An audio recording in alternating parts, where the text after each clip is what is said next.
Blessings everyone. വീണ്ടും കർത്താവിൻ്റെ വചനവുമായി നിങ്ങളുടെ മുമ്പാകെ കടന്നു വരുവാൻ ദൈവം ഒരുക്കിയ അവസരത്തിനായി സ്തോത്രം ചെയ്യുന്നു. കഴിഞ്ഞ ദിവസം അപ്ലോഡ് ചെയ്ത വീഡിയോ നിങ്ങൾ കണ്ടു കാണുമെന്ന് ഞാൻ വിശ്വസിക്കുന്നു.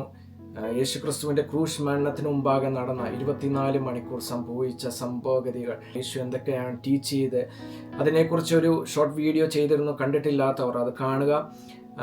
അതുമായിട്ട് ബന്ധപ്പെട്ട അതിൻ്റെ ഒരു കണ്ടിന്യൂഷനാണ് ഞാൻ ഇന്ന് ചെയ്യുന്നത്. യേശു 9 മണി മുതൽ 3 മണി വരെ ഉള്ള സമയത്ത് ക്രൂശിൽ കിടക്കുമ്പോൾ പറഞ്ഞ 7 വാക്കുകൾ, അല്ലെങ്കിൽ 7 sayings of Jesus on the cross, ഇതിനെക്കുറിച്ചാണ് ഇന്ന് പറയാൻ ആഗ്രഹിക്കുന്നത്. ആദ്യമായിട്ട് യേശു പറഞ്ഞ വാക്ക് തന്നെ ക്രൂശിച്ച ആ പടയാളികളെ കുറിച്ച്. ഹല്ലേലൂയ. അവിടെ നിൽക്കുന്ന ശതാധിപൻ, ക്രൂശിച്ച പടയാളികൾ, ഇവരെല്ലാവരെ കുറിച്ച് ദൈവത്തോട് പറയാ, ഫാദർ ഫോർഗീവ് ദം, പിതാവേ അവരോട് ക്ഷമിക്കണമേ. ലൂക്കോസ് 23:34 നമുക്കത് കാണാൻ കഴിയും. Father forgive them for they do not know what they do. പിതാവേ അവർ ചെയ്യുന്ന എന്തെന്ന് അവർക്ക് അറിയുന്നില്ല, അവരോട് ക്ഷമിക്കണമേ. ഒരു ഇന്റൻസ് സഫറിങ്ങിലൂടെ തന്നെ കിടത്തി വിട്ടവരോട് പോലും യേശു ക്ഷമിക്കുവാൻ മനസ്സ് കാണിക്കുന്നതോടെ കാണാൻ കഴിയും. ദൈവത്തിൻ്റെ ലോങ് സഫറിങ്ങും ദൈവത്തിൻ്റെ ഫോർഗീവ്നെസ്സിൻ്റെ ആഴം നമുക്ക് ഇതിലൂടെ യേശു വെളിപ്പെടുത്തി തരികയാണ്. യെശയ്യാവ് 53:12 അധ്യായത്തിൽ ഇങ്ങനൊരു വാക്യമുണ്ട്. അതിൻ്റെ ഫുൾഫിൽമെൻ്റ് ആണ് അവിടെ സംഭവിക്കുന്നത്. He interceded for transgressors. Hallelujah, സ്തോത്രം. തന്നെ അതിപീഡയിലൂടെ കടത്തി വരുത്തവരോട് പോലും യേശു അവർക്ക് വേണ്ടി പിതാവിനോട് ഇന്റർസീഡ് ചെയ്യുന്നത്, പിതാവിനോട് അപേക്ഷിക്കുന്നത് നമുക്ക് കാണാൻ കഴിയും. ഇന്നും ഹല്ലേലൂയ, സ്തോത്രം. യേശു ക്രിസ്തു നമുക്ക് വേണ്ടി ഇന്റർസീഡ് ചെയ്യുന്നവനാണ്. He is the only mediator between God and us. നമുക്കിടയിൽ പത്രോസ് പറഞ്ഞിട്ടുണ്ട്, ആകാശത്തിന് കീഴിൽ ഒരു നാമം അല്ലാതെ മറ്റൊരു നാമവും ഇല്ല രക്ഷയ്ക്കായിട്ട്. ദൈവത്തിനും മനുഷ്യരുടെ ഇടയിൽ ഹല്ലേലൂയ ഒരൊറ്റ മീഡിയേറ്ററേ ഉള്ളൂ, ഒരൊറ്റ മധ്യസ്ഥനേ ഉള്ളൂ. അത് കർത്താവായ യേശു ക്രിസ്തു മാത്രമാണ്. രണ്ടാമത്തെ യേശുവിൻ്റെ പ്രധാനപ്പെട്ട സെയിങ് ഇതായിരുന്നു, today you will be with me in paradise. അല്ലെങ്കിൽ ഇത് പറയുന്നത് തൻ്റെ കൂടെ കിടന്ന, അല്ലെങ്കിൽ 2 കള്ളന്മാരുണ്ട്, അതിൽ ഒരു കള്ളനോടാണ്. ആ കള്ളൻ ഇങ്ങനെ യേശുവോട് പറയാണ്, യേശുവേ നീ രാജ്യത്വം പ്രാപിച്ചു വരുമ്പോൾ എന്നെ കൂടി ഓർക്കണമേ. എന്നെ കൊണ്ടുപോകണമെന്നല്ലേ പറഞ്ഞ് അവന് അതിനുള്ള യോഗ്യതയില്ലായിരുന്നു. ഹല്ലേലൂയ. പക്ഷേ അവനറിയാമായിരുന്നു യേശു ഒരു തെറ്റും ചെയ്യാതെ, ഒരു പാപം ചെയ്യാതെയാണ് യേശു അവിടെ ക്രൂശീകരിക്കപ്പെട്ടത്. മാത്രമല്ല യേശു ദൈവത്തിൻ്റെ പുത്രനെന്ന് അവൻ വിശ്വസിച്ചു. യേശു കർത്താവ് പറയുന്ന വാക്കാണ്, ഹല്ലേലൂയ, സ്തോത്രം, ഇന്ന് നീ എന്നോടൊപ്പം പർദീസയിലിരിക്കും. ഹല്ലേലൂയ, സ്തോത്രം. ഒരു പാപിയായി കിടക്കുന്ന ഒരു മനുഷ്യൻ യേശുവിനെ ഒരു നിമിഷം വിശ്വസിച്ചപ്പോൾ നിങ്ങളൊന്ന് ആലോചിക്കുക, ദൈവത്തിൻ്റെ ഗ്രേസ് എത്രമാത്രമാണ്. എത്ര വലിയ പാപിയായാലും, അതാണ് യെശയ്യാവിൽ പറയുന്നത്, അല്ലെങ്കിൽ നിന്റെ പാപം കടും ചുമപ്പായിരുന്നാലും, രക്താംബരം പോലെ ചുമപ്പായിരുന്നാലും ഞാൻ എന്നെ ഹിമം പോലെ ആക്കി തീർക്കും. ദൈവത്തിൻ്റെ ഒരൊറ്റ വാക്ക് മതി, ദൈവത്തിൻ്റെ ഒരു ഗ്രേസ് മതി നമ്മുടെ ജീവിതത്തിലെ സകല അവസ്ഥകളെയും, മോശപ്പെട്ട എല്ലാ അവസ്ഥകളെയും മാറ്റിമറിക്കുവാൻ. ഇതുകൊണ്ടാണ് ദൈവത്തിൻ്റെ വചനം പറയുന്നത്, salvation is not based on our works but on faith. അല്ലെങ്കിൽ യേശുവിലുള്ള വിശ്വാസത്തെ പ്രതിയാണ്. വിശ്വാസം മുഖാന്തരം ദൈവത്തിൻ്റെ കൃപയാൽ അല്ലോ നിങ്ങൾ രക്ഷിക്കപ്പെട്ടത്. ഹല്ലേലൂയ, സ്തോത്രം. നമ്മുടെ രക്ഷ നമ്മുടെ പ്രവൃത്തി കൊണ്ടല്ല. ആ കള്ളൻ ഒന്നും പ്രവർത്തിച്ചില്ല, പക്ഷേ യേശുവിൽ വിശ്വസിച്ചു. യേശു ആരെന്നും, യേശു ഒരു തെറ്റും ചെയ്യാതെയാണ് അവിടെ കിടക്കുന്നതെന്നും, യേശു ആരെന്നും ഉള്ള വെളിപ്പാട് അവന് ഉള്ളത് കൊണ്ടാണ് ഇനി രാജ്യത്വം പ്രാപിക്കുമെന്നുള്ള ഉറപ്പ് അവനുണ്ടായിരുന്നു. ഒരൊറ്റ നിമിഷത്തെ അവൻ്റെ ഒരൊറ്റ വാക്ക് അവൻ സ്വർഗരാജ്യത്തിന് അവകാശിയായി തീർന്നു. Think about that. കർത്താവിനെ നിങ്ങളുടെ മരണക്കിടക്കയിൽ ഏറ്റവും അവസാന നിമിഷം ഏറ്റു പറഞ്ഞാൽ പോലും ഹല്ലേലൂയ നിങ്ങൾക്കൊരു വിടുതലുണ്ട്. പക്ഷെ ആ അവസാന നിമിഷത്തിന് വേണ്ടി നിങ്ങൾ കാത്തിരിക്കാനല്ല ഞാൻ പറയുന്നത്. അല്ലെങ്കിൽ ഇന്ന് തന്നെ യേശുവിനെ രക്ഷകനായി സ്വീകരിക്കുക. യേശു ആരെന്ന് നിങ്ങൾ മനസ്സിലാക്കുക.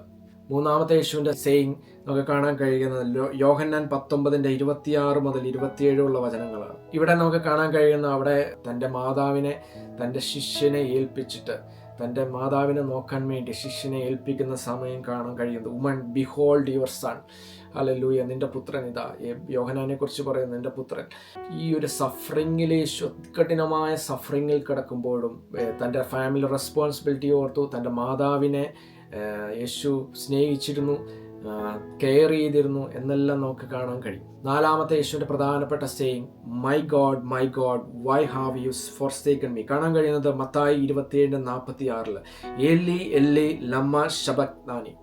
ഇതാണ് യഥാർത്ഥത്തിൽ യേശു പറഞ്ഞ വാക്ക്. ഇതുമായിട്ട് ബന്ധപ്പെട്ട് ഹല്ലേലൂയ നിങ്ങൾക്ക് സങ്കീർത്തനം 22 വായിക്കുമ്പോൾ ഒത്തിരി കാര്യങ്ങൾ ക്രൂശ് ബന്ധപ്പെട്ടിട്ടുള്ള കാര്യങ്ങൾ നിങ്ങൾക്ക് സങ്കീർത്തനം 22-ലും 69-ലൊക്കെ കാണാൻ കഴിയും. സിൻ മുഖേന യേശു പിതാവുമായിട്ടുള്ള ആ ഒരു സെപ്പറേഷൻ ഇവിടെ മാത്രമാണ്. യേശു പിതാവിനെ അല്ലെങ്കിൽ ദൈവത്തെ എപ്പോഴും പിതാവേ എന്നാണ് യേശു വിളിച്ചിരുന്നത്. ഇവിടെ മാത്രം ദൈവമേ എന്ന് വിളിക്കുന്നത് കാണാൻ കഴിയും. Hallelujah. Because sin separated, not his sin, എൻ്റെയും നിങ്ങളുടെയും പാപമാണ് യേശുവിൻ്റെ മേൽ ചുമത്തപ്പെട്ടത്. യേശു ഒരു പാപവും ചെയ്യാതെ നമ്മുടെ പാപം വഹിച്ചു എന്നാണ് നമുക്ക് കാണാൻ കഴിയുന്നത്. യേശു പാപം ചെയ്തില്ല, യേശു നമ്മുടെ പാപം വഹിച്ചു. ആ പാപവും പിതാവുമായ ദൈവമായിട്ടുള്ള ഒരു സെപ്പറേഷൻ ഉണ്ടാക്കി. അതിൻ്റെ അതികഠിനമായ വേദന, ഹല്ലേലൂയ സ്തോത്രം. ശാരീരികമായ വേദന ഒരു സൈഡിൽ, മാനസികമായ വേദന ഒരു സൈഡിൽ, പാപത്തിൻ്റെ വേദന ഒരു സൈഡിൽ, അങ്ങനെ എല്ലാ രീതിയിലും യേശുവിനെ ഹല്ലേലൂയ ഈ ക്രൂശ് മരണം ടോർച്ചർ ചെയ്യുന്ന കാണാൻ കഴിയും. Actually he experience the weight of sin and separation. നമുക്ക് അഞ്ചാമതായിട്ട് കാണാൻ കഴിയുന്ന യേശു പറയുന്ന ഒരു വാക്കാണ് ഐ തേഴ്സ്റ്റ്. യോഹന്നാൻ 19:28 നമുക്ക് കാണാൻ കഴിയും. നമുക്കറിയാം യേശു ഫിസിക്കലി ടോർച്ചർ ചെയ്യപ്പെട്ടു.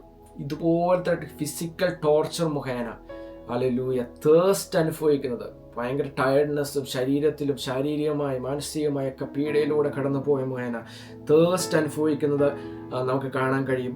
സങ്കീർത്തനം 69:21 അവർ എനിക്ക് തിന്നുവാൻ കയ്പ് തന്നു, എൻ്റെ ദാഹത്തിന് അവർ എനിക്ക് ചൊറുക്ക കുടിക്കുവാൻ തന്നു. യേശു വെള്ളമാണ് അവരോട് ചോദിക്കുന്നെങ്കിലും അവര് കയ്പുള്ള ചൊറുക്കയാണ് ദാഹിക്കുന്ന യേശുവിനെ കൊടുത്ത് അത്ര പോലും അവർ ടോർച്ചർ ചെയ്തു. ആറാമത്തെ വാക്ക് യേശു പറഞ്ഞത് ഇറ്റ് ഈസ് ഫിനിഷ്ഡ്. യേശു പറഞ്ഞ വാക്കിതാണ് തെറ്റലസ്റ്റ. ഇതിന്റെ അർത്ഥം പെയ്ഡ് ഇൻ ഫുൾ. യോഹന്നാൻ 19:30 നമുക്ക് കാണാൻ കഴിയും. യേശു പറയാണ്, പിതാവേ ഞാൻ ചെയ്യേണ്ടതെല്ലാം ഞാൻ ചെയ്തു കഴിഞ്ഞു. Everything is accomplished. Mission is completed. Hallelujah. രക്ഷയുമായിട്ട് റിഡംഷനുമായിട്ടുള്ള മിഷൻ ഈസ് കംപ്ലീറ്റഡ്. ഇതൊരു പരാജയമല്ല, ഇതൊരു പൂർണ്ണ ജയമാണ്. വാസ്തവത്തിൽ ഒരു ലീഗൽ ഡിക്ലറേഷനാണ്. സ്പിരിച്വൽ മണ്ഡലത്തിൽ ഇതൊരു ലീഗൽ ഡിക്ലറേഷൻ ആയിരുന്നു. Redemption, the salvation is accomplished. ക്രൂശിൽ കിടക്കുമ്പോൾ ഏഴാമത്തെ വാക്ക് യേശു പറഞ്ഞത്, father into your hands I commit my spirit. ലൂക്കോസ് 23:46 നമുക്ക് കാണാൻ കഴിയും. യേശു അത്യുച്ചത്തിൽ പിതാവേ ഞാൻ എൻ്റെ ആത്മാവിനെ തൃക്കൈയിൽ ഏൽപ്പിക്കുന്നു എന്ന് നിലവിളിച്ച് പറഞ്ഞ ഇത് പറഞ്ഞിട്ട് പ്രാണനെ യേശു തൻ്റെ പ്രാണനെ willingly he submitted before God. Willingly he gave up his life for us, for me and for you. Hallelujah സ്തോത്രം. ഏതാണ്ട് 3 മണിയോട് കൂടിയാണ്, 3 PM ടൈമിനോട് കൂടിയാണ് യേശുവിൻ്റെ മരണം സംഭവിക്കുന്നത്. ഈ വേട് യേശു പറഞ്ഞ പ്രാണനെ വിടുന്നതായിട്ട് അത് കാണാൻ കഴിയുന്നത്. ഈ വചനം നിങ്ങളെ അനുഗ്രഹിക്കുമെന്ന് ഞാൻ വിശ്വസിക്കുന്നു. ഈ 3 മണി മുതൽ യേശുവിൻ്റെ പുനരുദ്ധാനം വരെ ഉള്ള സംഭവങ്ങൾ എന്തൊക്കെയാണ് എന്ന് അടുത്ത വീഡിയോയിൽ നിങ്ങളോട് ഷെയർ ചെയ്യാൻ ആഗ്രഹിക്കുന്നു. ഈ വീഡിയോ മറ്റുള്ളവർക്ക് ഷെയർ ചെയ്യുക. നിങ്ങൾ ഞങ്ങളെ പ്രാർത്ഥനയിൽ ഓർക്കണമെന്ന് ഞാൻ അപേക്ഷിക്കുകയാണ്. ദൈവം നിങ്ങളെയും നിങ്ങളുടെ കുടുംബത്തെയും അനുഗ്രഹിക്കട്ടെ. Bless you all.